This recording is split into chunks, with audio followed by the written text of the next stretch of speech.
Olá, amigo, tudo bem? Meu nome é professor Wander e vamos a mais uma aula do nosso curso básico de eletrônica. Senhores, bem-vindos à aula 6 do nosso curso básico de eletrônica, ou curso de eletrônica básica, como quiser. Nessa aula nós vamos ver o indutor, tá? Mais um elemento aí utilizado em circuitos eletrônicos. O indutor é um componente que armazena energia em forma de campo magnético. Tá? Então, normalmente ele é feito combinando uma série de espiras, uma série de voltas de um condutor.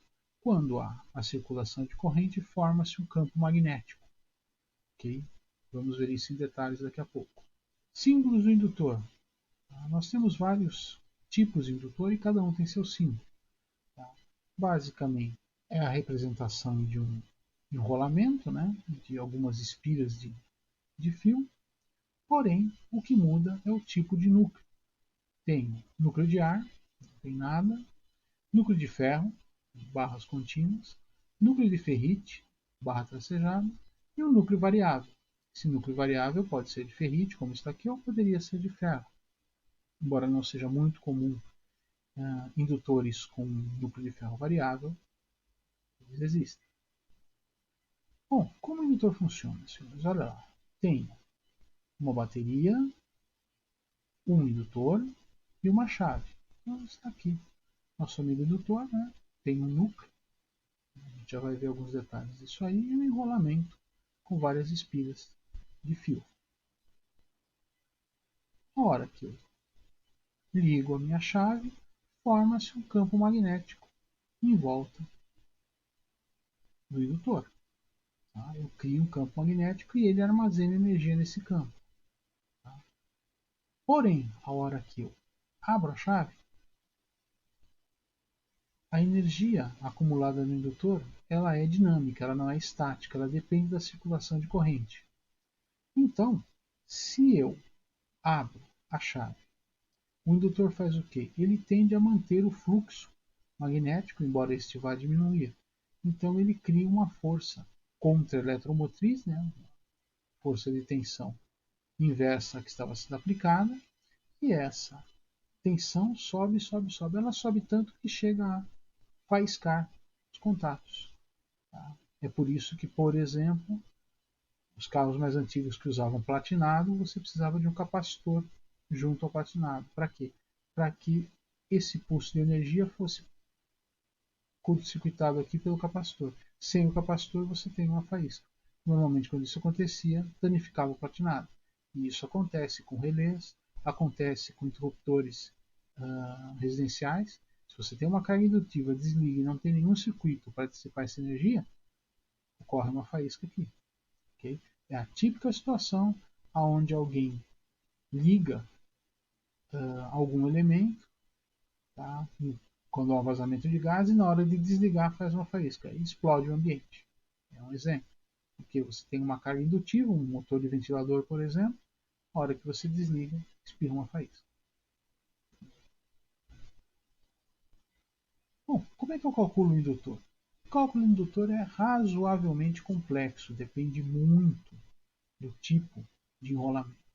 Tá? Se nós pegarmos aqui um indutor com enrolamento plano, apenas uma camada de fios, tá?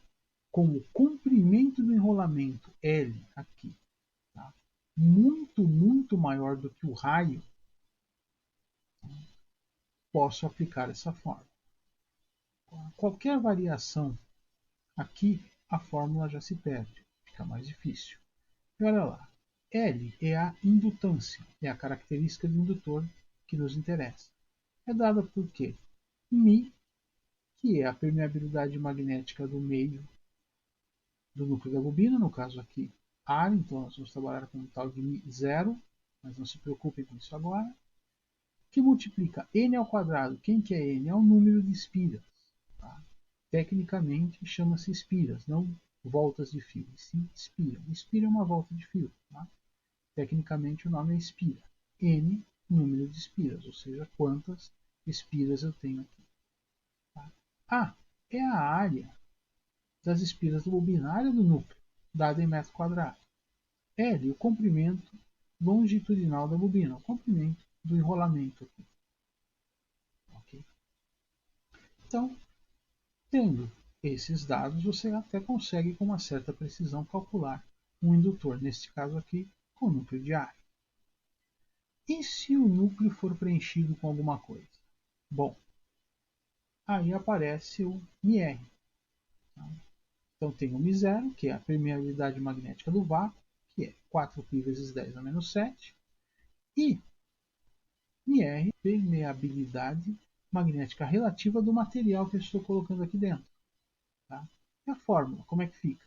Le, μ0, permeabilidade magnética do vácuo, multiplicado por μr, permeabilidade magnética relativa do material do núcleo, vezes o número de espiras ao quadrado, vezes área, dividido pelo comprimento. Ok? Então, para um indutor com enrolamento simples, aonde o L, que é o comprimento, é bem maior que o R, tá? 2, 3, 4, 5, 6 vezes maior que o R, essa fórmula vale. Se essas características variarem, esta fórmula aqui já não vale. E o μr, permeabilidade magnética relativa do material? Bom, vamos ver alguns tipos de material aí. Ó. Ferro comercial, ferro comum, μr 9000. Ferro purificado, μr 200.000. Ferro silício, que é tipicamente usado em núcleo de transformadores, 55.000. Permalloy, 1 vezes 10 a sexta, 1 milhão. Supermalloy, 10 milhões. Permenduro, 5.000. E o ferrite, que é uma cerâmica usada para sistemas de alta frequência, em torno de 2.000. E aí você tem alguns tipos de materiais que são divididos em 3 pacotes, 3 divisões. Quando a permeabilidade magnética relativa é muito alta, muito maior que 1, você tem os materiais ferromagnéticos, onde você tem uma grande concentração do fluxo magnético. O B aqui é o fluxo magnético. Se o elemento for ferromagnético, eu tenho uma grande concentração. Se ele for paramagnético, aproximadamente 1. Tá? Então, não tem grande mudança no campo. E se for diamagnético, as linhas se afastam. Depende do material, você pode ter esses comportamentos. Aqui, né, a referência é o vácuo. Tá? A permeabilidade magnética do ar é muito próxima da do vácuo também. Então, é mais ou menos igual. Tipos de indutor. Olha aqui, ó, tem uma série de tipos de indutor aqui. A maior parte deles usados em sistemas de radiofrequência, né? Nesse caso aqui, ó, tem uma régua aqui como referência, né? 1 centímetro. Tá? São elementos pequenos. Né? Alguns aqui, como esse aqui, uma bobina de antena, né? Tem um núcleo de ferrite enorme e os enrolamentos à volta. Tá? Tem alguns casos aqui de bobinas que são variáveis, o núcleo aqui dentro ele pode se mover, então você pode variar a posição do núcleo, também de ferrite. Né? Uma bobina pequenininha aqui com núcleo de ferrite. Esses dois elementos têm núcleo de ar. Okay? E tem alguns tipos de indutor usados para radiofrequência. Aqui são indutores tipicamente utilizados para fonte chaveada. Né? Então, tanto como filtro quanto para transformador. Né? Então, olha aqui, ó, carretel com enrolamento sem núcleo, né? Bobina com núcleo de ar, bobina com núcleo de ar, bobina com núcleo de ar, bobina com núcleo de ar, né? Enrolamentos aqui, né, toroidais, né? Ou em chapas tipo EI, né? Bastão, encapsulado totalmente, você não sabe que tipo de núcleo tem aqui dentro, uma série de modelos aí. Aqui alguns exemplos, né? Bobinas com núcleo de ar, tipos de núcleos de ferrite, tá? E indutores com núcleo de ferrite. E como eu considero um indutor no circuito? Indutores para corrente contínua são como curtos. Então, se eu pegar uma bateria e colocar no indutor e tentar medir o que sai, é como se não houvesse nada. Idealmente ele é um curto. Porém, na vida real, tá? Olha lá. O indutor é um curto perfeito para corrente contínua? Não, o indutor apresenta uma dificuldade da circulação de corrente contínua relacionada à resistência do fio, tá? Em ohms. Então, o fio que compõe o indutor, né, o condutor, ele tem uma resistência. Okay? Então, essa resistência aparece aqui. Então, o circuito em corrente contínua é apresentado aqui por RL, a resistência do fio do indutor. Okay? E como considerar o indutor em circuito de corrente alternada? Ele apresenta uma dificuldade à circulação de corrente alternada chamada reatância indutiva, XL. Então eu pego aqui a minha fonte de corrente alternada, ligo no indutor, e o que eu tenho do ADK? Eu vejo a tensão alternada? Vejo. Só que é como se eu tivesse uma resistência aqui. Na verdade, é a reatância indutiva, cuja fórmula é 2πfl. Vamos ver com detalhes o 2πfl daqui a pouco. Indutores para corrente alternada apresentam tanto RL quanto XL, tudo em ohms, ou seja, tanto a resistência do condutor que compõe quanto a reatância indutiva. Tá? E, se for necessário, às vezes temos o fator de qualidade. O fator de qualidade Q é dado pelo quê? XL sobre RL. Ou seja, é a relação entre a reatância indutiva e a resistência do fio do indutor. E o esquema completo para a corrente alternada seria esse aqui. Tá? A fonte, a resistência do fio, em série com a reatância indutiva. A reatância indutiva XL é dada em ohms, né? E segue a fórmula. XL é 2πfL, onde F é a frequência do sinal de corrente alternada, L é o valor do indutor em Henry, a unidade de indutância é Henry.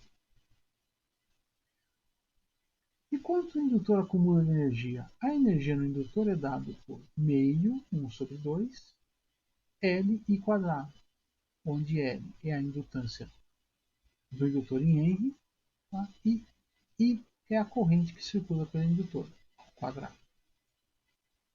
Como os indutores são associados? Em série eu somo as indutâncias. Então eu tenho L1, L2 até Ln. L equivalente a L1 mais L2 até a soma de Ln. Soma-se as indutâncias. Em paralelo, indutores em paralelo, né? Tenho eles ligados todos nos mesmos terminais. L equivalente paralelo é igual a 1 sobre 1 sobre L1 mais 1 sobre L2 mais 1 sobre L3 até 1 sobre Ln. Okay? Ou seja, a indutância paralela é o inverso do inverso das indutâncias. Somente para dois indutores posso fazer esta fórmula. L equivalente paralelo é L1 vezes L2 dividido por L1 mais L2. O produto pela soma. Vamos praticar um pouquinho, senhores. Olha lá. Qual a energia armazenada no indutor do circuito? Eu tenho uma bateria, uma corrente de 3 amperes e um indutor de 2 Henrys. Qual a energia armazenada no indutor? Calcular a energia acumulada no indutor pela fórmula. EL é meio Li quadrado. Tem o valor de L, 2, tem o valor de I, 3. EL é meio vezes 2 vezes 3 ao quadrado. 3 ao quadrado, 9. Metade de 2, 1. Então, energia no indutor, 9 joules. Lembrando, energia é dada em joules. Qual a corrente no circuito? Olha lá, tem uma fonte de 400 volts, 60 Hz, corrente alternada, né? E tem um indutor de 2,652 N. Não foi falado nada sobre o valor da resistividade do fio, a resistência do fio. Se não foi falado nada, vamos desconsiderar. Tá? Primeiro, calcular a reatância indutiva. XL é 2πfL. Então, XL, reatância indutiva, é 2 vezes π vezes 60, que é a frequência vezes 2,652, que é o valor da indutância. Chego a aproximadamente 1000 ohms. Tá? Então, a minha reatância indutiva, 1000 ohms. Segundo, calcular a corrente do indutor. Como? Dividir a tensão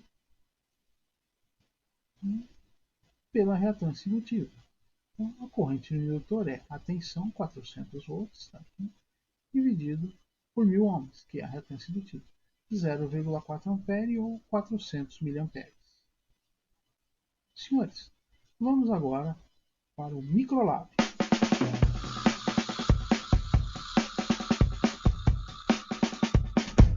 Olá, senhores. Estamos aqui novamente no microlab e hoje vamos fazer algumas medidas em alguns indutores. Para isso, vamos usar um multímetro que tem essa facilidade, né? Parte de medida de indutores e que necessita desse adaptador. Esse adaptador, temos aqui as faixas de indutância e o adaptador vai nesta posição. Vamos fixar o adaptador aqui, ligar o multímetro e vamos começar as medidas. Primeiro, um indutor toroidal usado em fonte chaveada, tá? Com filtro e fonte chaveada. Ajustamos a escala e olha lá, 0,19 milihenry, tá? Ou 19 microhenries, ok? Esse indutor usado como fonte, como filtro em fonte chaveada. Vamos pegar um outro indutor, também de fonte chaveada. Esse aqui numa conformação um pouco diferente, né? Tem os terminais soldados nele para facilitar a conexão. Vamos ligar e ajustar a escala.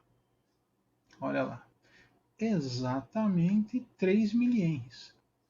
Tá? Elemento preciso, 3 milihenries. Escala de 20 milihenries, 3 milihenries. Exatamente. Vamos pegar agora um outro elemento, também usado em fonte chaveada. Você já tem cara assim de um transformador, parece um transformador pequenininho, né? Só tem 2 terminais de conexão, os outros 2 são para suporte. Olha lá, ajustando melhor a escala, né? 1,545 milihenry. 1,545 milésimos de Henry. Vamos pegar mais um elemento aqui. Nesse caso aqui é um núcleo, tá? Sem núcleo no momento, né? Só rolamento. Vamos colocar e medir. Olha lá, 0,014 milihenry, 140 microhenries. Porém, se eu adicionar o núcleo de ferrite, olha o que acontece. Vou colocar o núcleo de ferrite aqui. Eu insiro o núcleo de ferrite, eu vou para 175 microhenries, ou 0,175 milihenry. Então, de acordo com a posição do núcleo, quanto mais para dentro o núcleo estiver, maior a indutância. E se eu fechar o núcleo, se eu pegar a parte de baixo que fecha esse elemento, olha lá, fechando o elemento, chego lá a 1,561, pouco mais do que 1 milihenry e meio. Tá? Assim, colocado com o núcleo fechado, né? E aí nós tiramos a parte de I, a parte E, né, do núcleo de ferrite, e está aqui o carretel com enrolamento. Agora vamos fazer uma outra medida, tá, num outro elemento. Esse aqui é um pouco maior já. Aqui, ó, um transformador. Transformador 12 volts, 2 amperes. Né?